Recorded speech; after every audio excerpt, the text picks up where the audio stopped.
મારું નામ ચેતન ગોંડલિયા, માર્ગી સાધુ સમાજ અગ્રણી, રાજકોટ. આજ રોજ અમે મેયરશ્રીને, કમિશનરશ્રીને અને દંડકશ્રીને એક આવેદનપત્ર પાઠવવા આવ્યા હતા.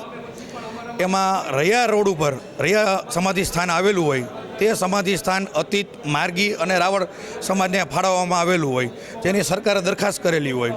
એ સમાધિ સ્થાનની અંદર 2-4 દિવસ 5 દિવસથી ત્યાંના ટ્રસ્ટીઓ કૂતરાઓને ત્યાં સમાધિ આપતા હોય છે અને એ જે કૂતરાઓનું વેસ્ટ માટે એને બહાર ફેંકવાની જગ્યાએ સમાધિ આપતા હોય.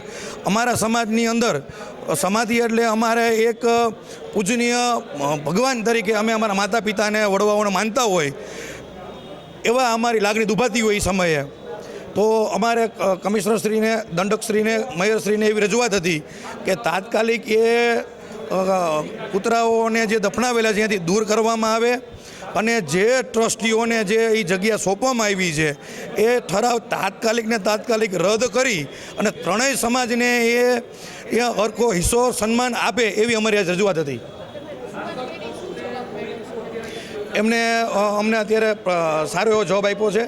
એમને જે આરોગ્ય અધિકારી છે એમને એને ફોન કર્યો છે અને તાત્કાલિક આમાં તપાસ કરવાના આદેશ પણ આપ્યા છે.